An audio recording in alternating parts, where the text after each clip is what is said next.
Update. I, 30 female, am sitting in the back of my RV as my husband, 32 male, rants about how lovely the trip would be if I hadn't joined him. Original post. Just a note, this is the first time that an issue like this has come up in our marriage, and I do not know what to do. I have been writing romance novels since I was in college.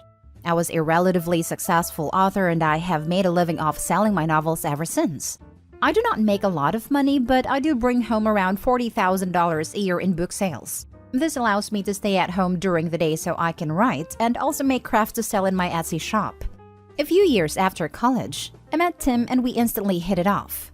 We dated for 3 years before tying the knot, and we bought a house shortly after. Tim makes living off his investments in stocks. However, we keep our finances separate. This is because Tim inherited a vast amount of money from his family, and before we married, I signed a prenup agreement in order to ease his mind. We both contribute an equal share to the joint bank accounts for bills. Then we use the remainder of our money for ourselves. About a year ago, I landed a contract to write part of a romance series. The contract was huge, and the payout was over $120,000 for a few months' work. I contributed my share to the joint account and then put the rest of the money into the bank so I could buy an RV. I have always wanted an RV because I love to travel, and nothing would make me happier than being able to write while on the road. Tim is often away on business for days at a time, so the RV would give me an opportunity to get out of the house while he is away. After 6 months of deciding, I chose a lightly used RV and purchased it from the owners for a great price. When Tim found out about the purchase, he was excited. He has a travel trailer, but it's not the same as an all-in-one RV. He loves RVs and wanted to immediately take it out for a trip across the state. We took our trip and Tim couldn't stop talking about how much he enjoyed the experience, and he started talking about taking more trips together. I gently reminded him that even though the RV is a fun thing for us to have for vacations, that its main purpose is for me to have something to do while he is away for business, but that we would be taking plenty of vacations together. Tim agreed with me and let it go for a while. The thing is, in the past few weeks, Tim has been badgering me about taking the RV with him on his business trips. He usually flies when he goes to check his rental property/visit family, and he's normally gone for 4 to 5 days at a time. We got into an argument because he had to evict a tenant and he wanted to drive the RV across the state in order to do so.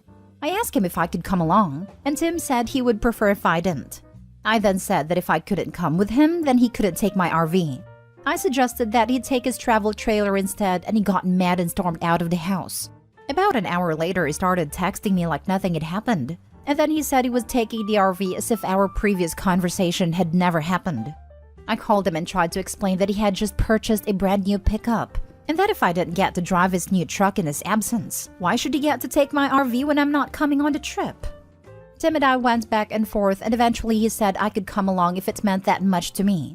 I said I would, and now I'm regretting everything. I'm sitting in the back of my own RV with a man who won't let me touch the wheel. It has been 3 days since this trip has started, and all Tim has done is rant about how awesome the RV trip would be if I weren't with him. It has made me question everything in our marriage, from how we split our finances to how we argue and function together. This is the first time that anything like this has ever happened, and I don't know what to do in this situation. He is still ranting as I type this, and he's never done that before either. Now for the top advice before reading the update. There is no way these issues are about an RV and a pickup truck. You should get yourselves to a marriage counselor so you two can get the bottom of whatever your real issues are. Counseling is worth a try, but I don't know if he would be a willing participant at this point. I have never heard him be passive-aggressive like this before. Usually, he is brutally honest about his feelings. If I can find a good time to suggest it, I will. But if that moment never comes, I'm probably going to leave. And as I typed this comment, I realized that I have been walking on eggshells around him, and that's not fair at all. He sounds like a selfish brat who's had everything handed to him in life and can't tolerate being told no. He won't go to therapy because he doesn't want to hear harsh truths. When you try to talk to him, he's going to try to invalidate your feelings, but don't let him. You aren't in the wrong. Tim is a prick. He was fine not sharing when he had nicer stuff, but now that you have something nicer, he gets pissy that you won't share. He really just sounds like a selfish a-hole. Yeah, the most charitable interpretation I can come up with is that nobody ever taught this dude how to share. The less charitable interpretation is that nobody taught him to share, and he has weird hang-ups about control and women making money. Wow, your financial setup is kind of awful. It's one thing for a person with a lot of money in accounts to want to have a prenup to ensure that they don't lose that, or someone who owns an established business or significant assets. That makes sense to me. But when one partner is rich and the other is making a normal living, it seems wrong to me that the rich partner wouldn't want their spouse to have a higher standard of living while they are married. Your husband does sound like a prick. There is no way in hell you should be paying half of the expenses if your income is way less. He is a selfish bastard. Why did he buy himself an RV since he can probably do that without batting an eye? Seriously, I see situations often on this sub where a large inheritance can be a real negative in terms of a person's suitability for marriage, as it makes them paranoid and unwilling to share, where a normal person with a normal working life should be more generous and approach finances with a spirit of togetherness. At least you would have the right to expect that they would. I didn't mind signing the prenup because, like you said, he had significant assets he wanted to protect. It only covers the funds he had before he entered the marriage. Everything after the marriage is split. Your insight is very valuable because you're right. It's not as if I do not bring home money or that I don't have a job. I split everything I have with him, but he has been unwilling to share with me. Edit. Hey guys, I have read all your comments and advice. I don't know what I'll do yet, but I will update later. I've read all of your messages and I've got limited internet right now. A few of you were concerned for my safety and I just wanted to let you all know I'm fine. I plan on confronting him later today. And now for the update.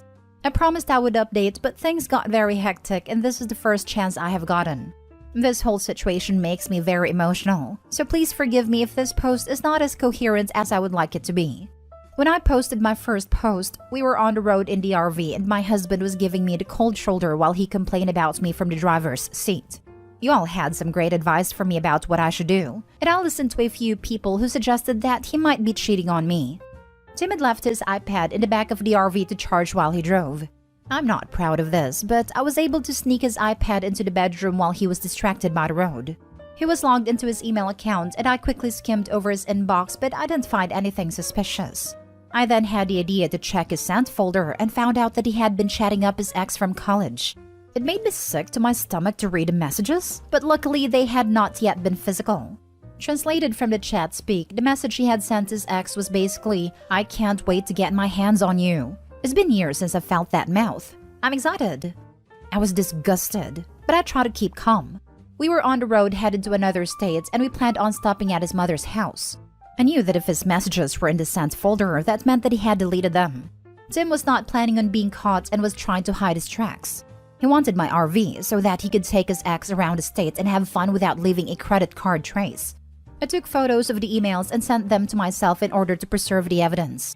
I then went back to the front of the RV and acted as if everything was fine.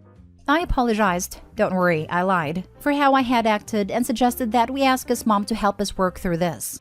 Tim said that he was sorry too and that he accepted my apology. He said he was looking forward to using the RV in the future and that he was glad I had come to see reason. I smiled and nodded, but on the inside, I was cursing his existence. We made it to his mom's house and I made up an excuse about having to change because my clothes were wrinkled. Tim went inside without me, and I started throwing all of his clothes and belongings into a trash bag. I then went inside a house, and Tim was sitting with his mom in the kitchen. He asked me what I was doing with the bag, and I told him that I was giving him his clothes so that I could leave. Tim then got angry and asked me what the heck was I doing, and his mom was simply confused. She asked me what was going on, and I told her, I'm not sure myself. I'm waiting for Tim to explain why he was planning to cheat on me with his ex. Tim's mom then started to cry and yell at Tim while he tried to calm her down. I know Reddit does not have a lot of love for religion, but Tim's mother is a fundamentalist. She had loved me from the minute Tim introduced me to her, and it would be an understatement to say that she was very upset with her adulterous son. Tim never tried to apologize to me. Instead, he chased after his mother saying he was sorry to her. This made her cry harder because she knew that he wasn't even trying to make amends with me. He was just apologizing to her. She hugged me and told me to just go home and she would handle her son. I thanked her and took the RV keys from Tim. This ended up being a minor wrestling match and left. I drove home crying, but at least I got rid of my a-hole ex-husband. Tim called me the next day and begged me to come back to him. He said it was all a mistake, that he was sorry. I asked him why he didn't apologize at his mother's house, why he didn't say he was sorry when I was handing him his bag. I told him that he didn't care about cheating on me, that all he cared about is how bad it made him look to his family. He tried to explain himself, but I cut off and hung up. I blocked him on all social media and haven't heard anything since. I've gotten a lawyer and have already started the divorce process. Ouch. Silver lining in this is now you have the RV to yourself and can find a better partner in the future. I'm also glad his mother took your side and was upset with him for cheating. You should definitely keep her in your life after the divorce. Yep, I'm going to have a blast driving around without him. And the bonus is that I don't have to pay for a hotel. I love his mom, and I'm so happy she defended me. She's such a no-nonsense person, and I hope I find out what she did with him. You handled it like such a boss, that the only thing left to do is to speculate on this. She bit the living daylights out of him is what happened. Lol. Wow, complex feelings on this one. There's the ouch, that's awful, but also an overwhelming, but thank God she's getting the heck away from that a-hole. I was concerned that you might stay with him for another year or two until the marriage gave its last gasp. This is surely painful, but cleaner. And you haven't ever got to think about the other woman being in your RV. Finding out he was cheating made it an easy decision. It was like, okay, he's cheating on you and he doesn't give a damn. You don't have to give a damn now either. It would be much, much harder if he was simply being an a-hole. Luckily, he made a choice for me. I'm glad he cheated on me. Doesn't sound like it would be true, but it is. The clarity just simplifies life so much. With me, it was when I hitchhiked, during a snowstorm, on my birthday, to bring my separated husband the house key he had given our son because he had locked himself out of his apartment. His response? I suppose I have to drive you home now. You think? Thank you. That was a birthday gift, after all. When I read your first story, I thought, he wants it so he won't leave a credit card trail. I guess I was right. What a sorry fool he is. I'm sorry it turned out this way, but I'm glad you kicked him out and talked to a lawyer. Screw him. Thank you. You're right. Screw him. Now for the last story. Girlfriend 24 female wants to move in together and wants me, 24 male, to fully financially support her through her 4-year PhD program. I refused because I want her to pay her fair share of rent and bills. My girlfriend and I got together in our last year of uni and have been together for about a year now. We both graduated this year and got our masters in our respective fields. I've recently started my first job as an engineer and doing great so far. My girlfriend graduated with a degree in biology and applied for a PhD program her last semester. She got the great news that her application for a 4-year program got accepted, so she will be starting off her career doing research. I'm currently living on my own in a small 1-bedroom apartment. It's definitely not the best, but it's good enough for one person and I can deal with it. It's pretty affordable compared to other places in our city and allows me to actually start saving up for a house later down the line. My initial plan was to continue to endure living here so I don't waste too much money on rent and can save up until I can eventually buy my own place. My girlfriend has been living with a couple of roommates for the past few years. My girlfriend brought up the idea of the both of us moving in together. She wants us to find a bigger apartment in our city and live there for the duration of her PhD program. I was honestly not expecting this from her so soon, but I wasn't opposed to it at first, and it actually seemed like the right next step in our relationship.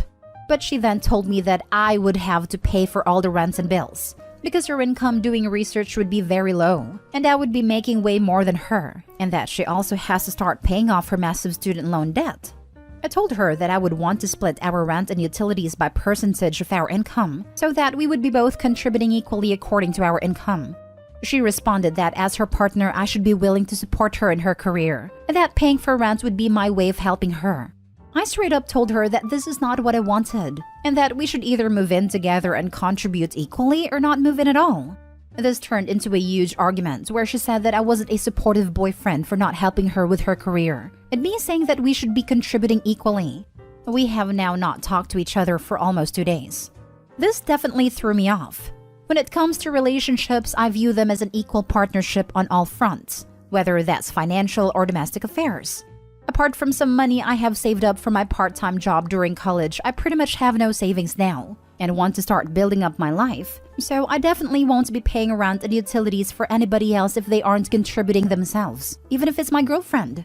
If I got a new, bigger place and moved in with my girlfriend while having to pay for everything, I would not be able to save up nearly as much and would be holding myself back for 4 years.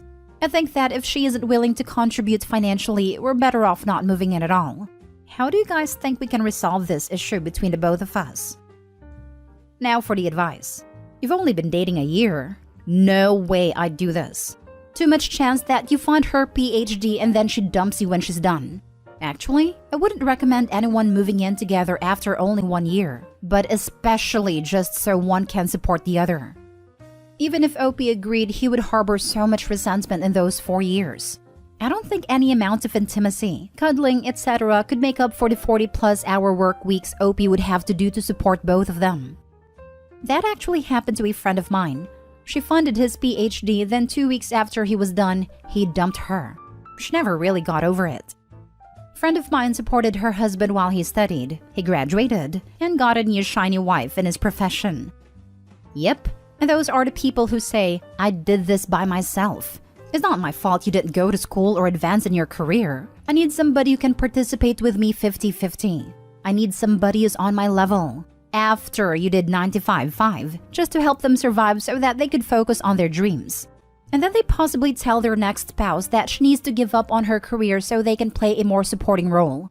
Like, you had that, but it wasn't good enough. You could have had what you wanted if you just accepted what you had.